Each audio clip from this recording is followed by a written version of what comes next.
Bonjour à tous, merci d'être venus aussi nombreux et puis merci surtout aux porteurs de projets d'avoir de leur présence et puis donc, en qualité et en quantité, on va dire. Un système d'information, c'est un objet sociotechnique qui a évolué en l'espace des 40-50 dernières années, en complexité et puis aussi en capacité. Et je pense qu'au fur et à mesure que les technologies de l'information et de la communication ont évolué et se sont complexifiées, la partie sociale du système d'information a aussi évolué parce que les capacités croissantes de la technologie offrent des leviers de plus en plus forts à l'organisation en termes de changement organisationnel, en termes de changement stratégique et voire aujourd'hui en termes de changement sociétal parce que lorsqu'on regarde des exemples de systèmes d'information dans les différents thèmes, par exemple, du groupe systématique. Et on voit des systèmes d'information dans le domaine du transport, dont on nous a donné des exemples tout à l'heure, la conscience du contexte, et la prise en considération des préférences de la personne qu'on transporte pour pouvoir lui offrir des services appropriés.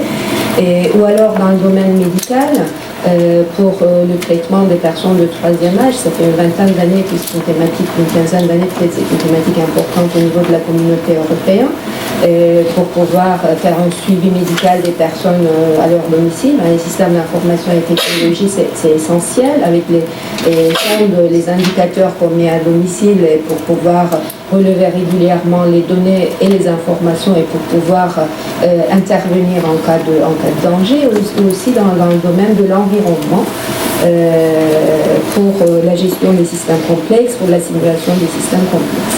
Donc, plus la technologie va avancer et plus la partie sociale, donc socio du système d'information est devenue complexe. Et finalement, le système d'information s'est totalement incrusté dans le tissu organisationnel. Aujourd'hui, j'ai du mal à faire la distinction entre l'organisation et le système d'information de l'organisation.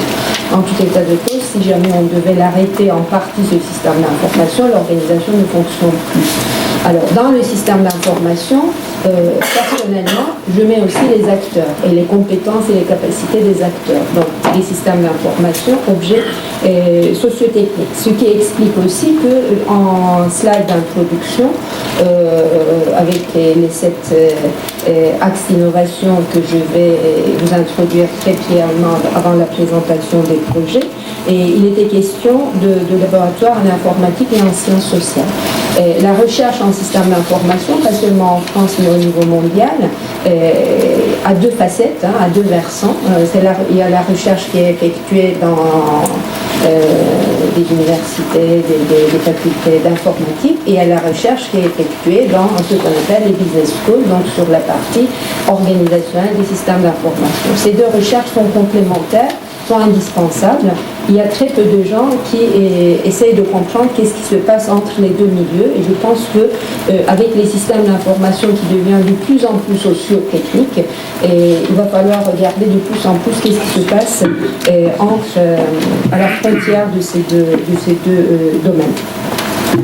Donc la thématique système d'information est devenue une priorité nouvelle d'innovation et de développement retenue par le pôle systématique dans le dernier plan stratégique, et il y a 2 ans, je crois.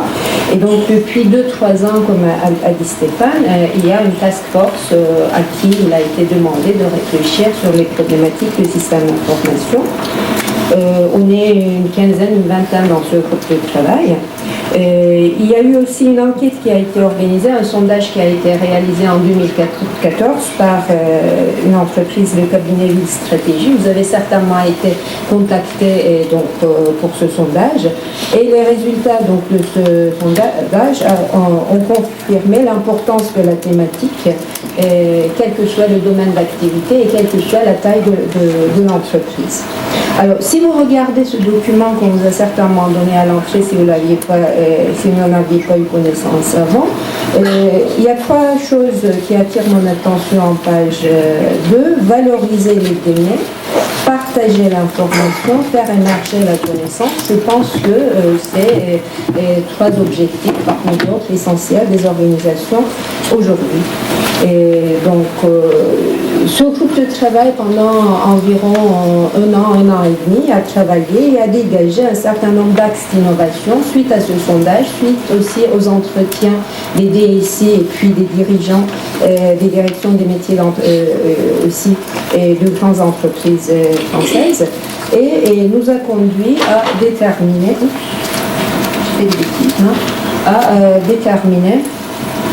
cet axe d'innovation et de recherche et développement.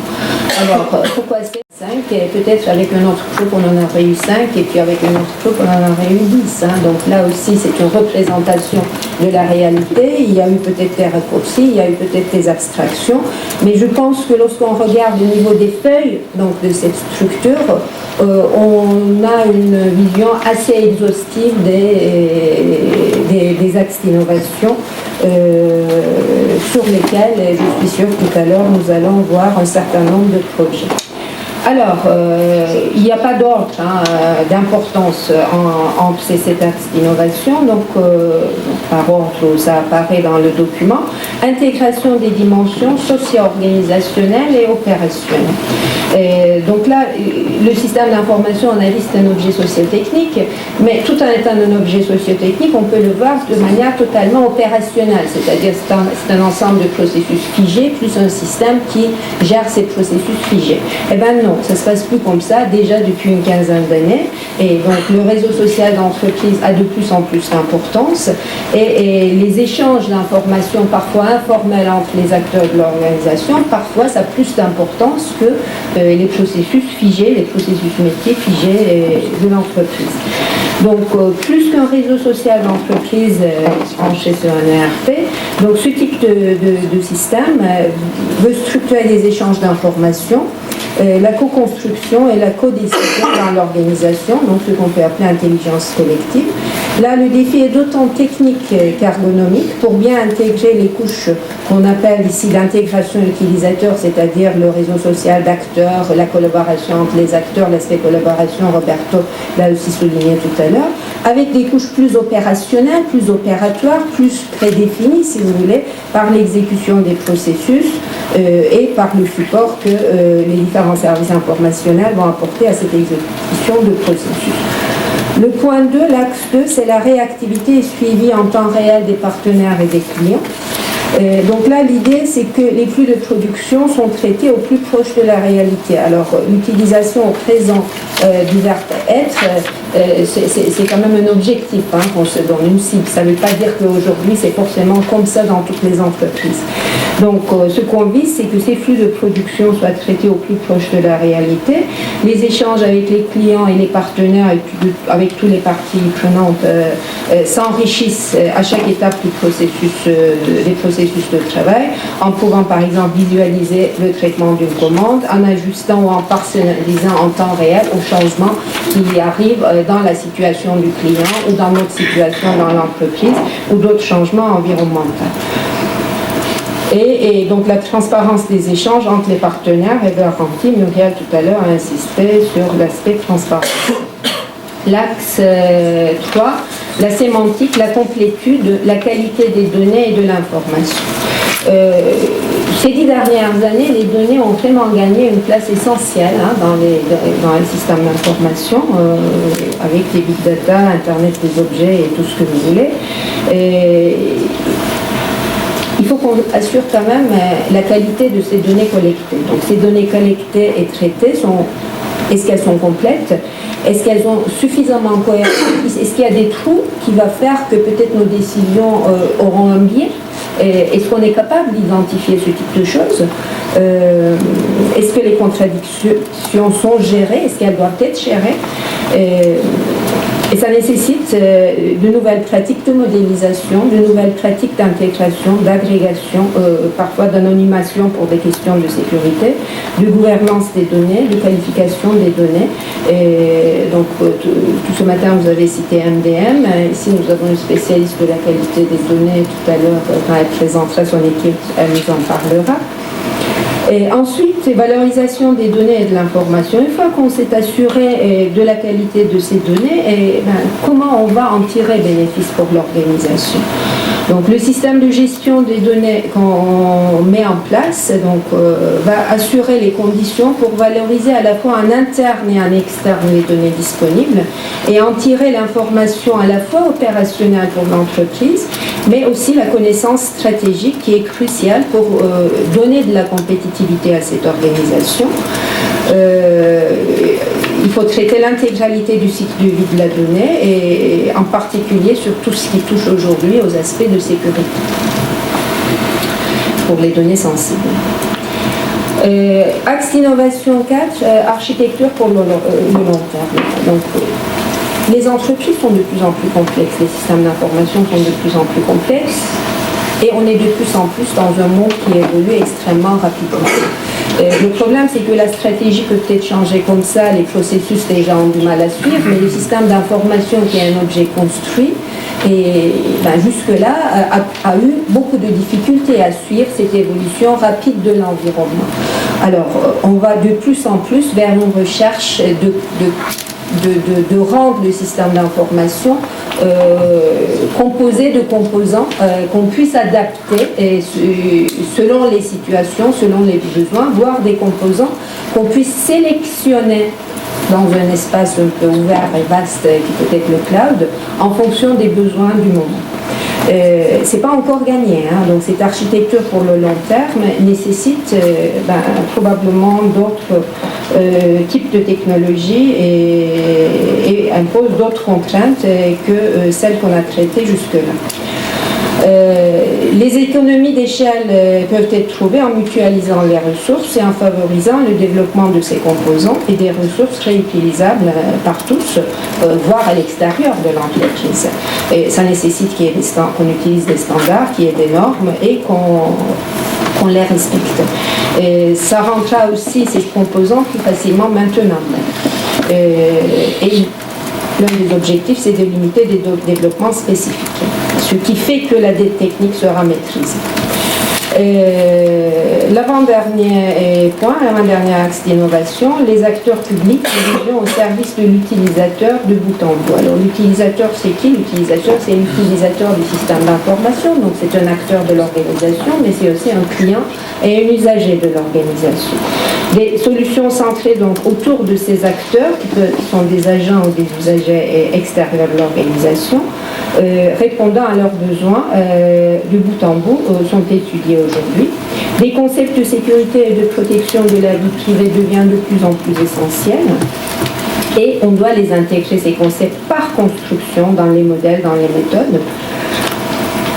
Et la chaîne de responsabilité pour l'accès et l'utilisation des services ou de données doit être lisible, traçable, adaptable aux réglementations en vigueur. Alors, on a cité l'exemple de Volkswagen, mais on peut citer d'autres exemples un peu plus loin dans le passé, comme la vache folle, suivi de tout ce qui se passe autour de l'alimentation.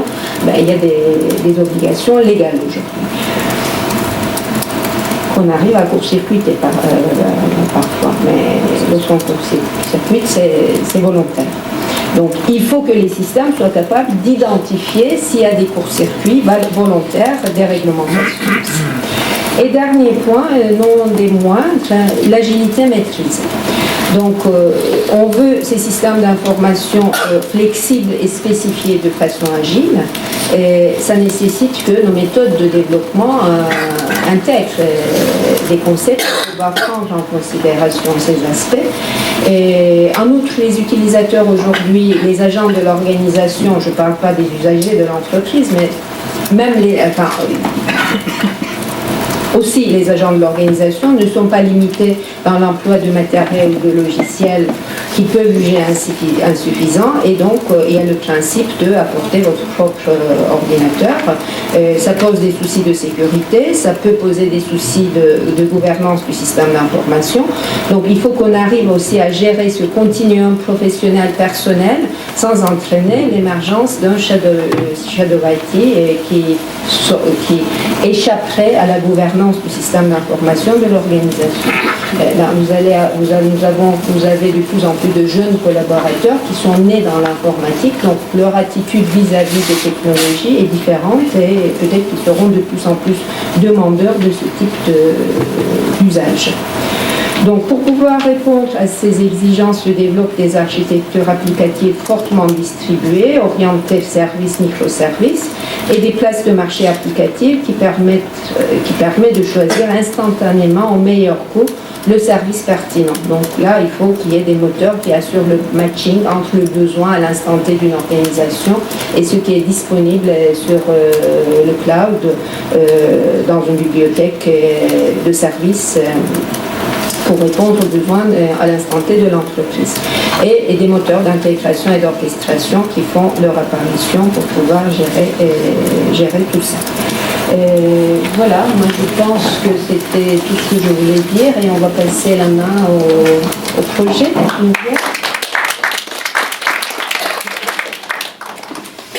petite conclusion par rapport à cette séquence.